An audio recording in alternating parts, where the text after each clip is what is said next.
Bali is not just about beaches, sunsets, and holidays.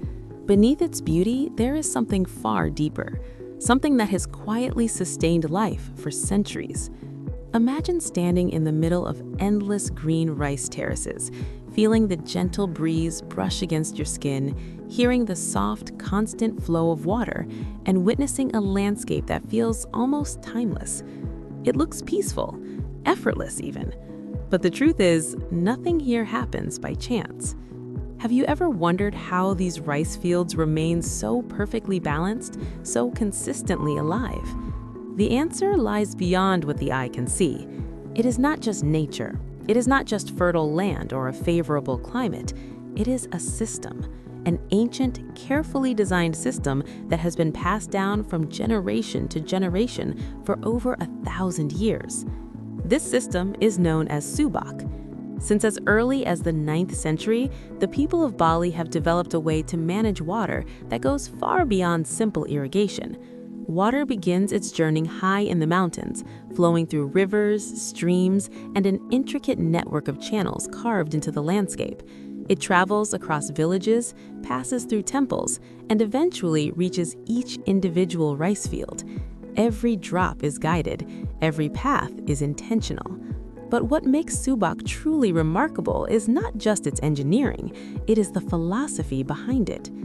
In most places, water is controlled, owned, and often fought over. But in Subak, water belongs to no single person. It is shared, carefully measured, collectively managed, and distributed with a deep sense of fairness. Every farmer, regardless of status or land size, has equal access. Every decision is made together through discussion, agreement, and mutual respect. This is not just a system of irrigation. This is a system of trust. And it is this sense of community that has allowed Subak to survive for centuries. Because it does not rely on power or authority, it relies on balance.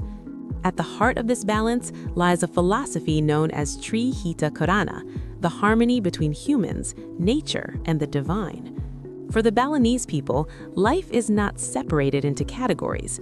Nature is not something to exploit, and spirituality is not something distant. Everything is connected. Water, in this belief, is more than a resource. It is sacred. It is respected, protected, and honored through rituals performed at water temples. These temples are not just places of worship. They are central to the Subak system itself. They act as points of coordination where spiritual practices and agricultural decisions come together as one. This unique integration of culture, spirituality, and environmental management is what makes Subak unlike anything else in the world. And eventually, the world began to notice.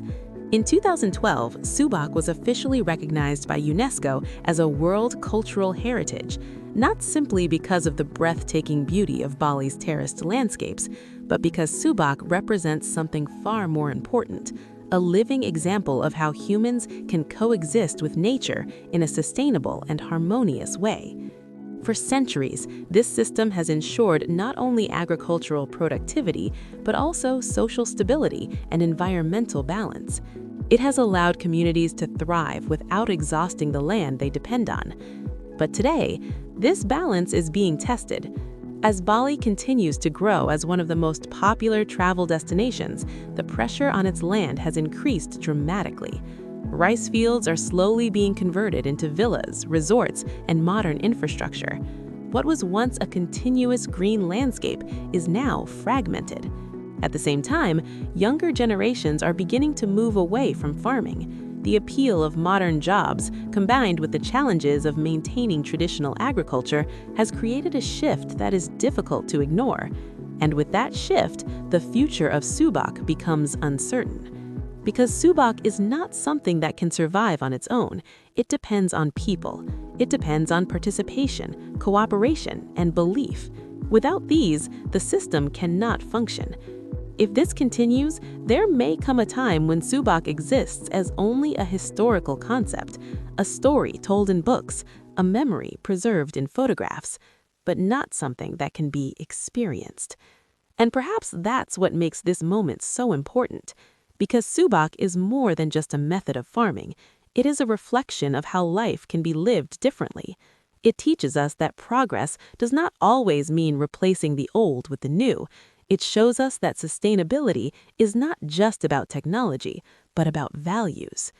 It reminds us that true balance comes from understanding our place within nature, not above it.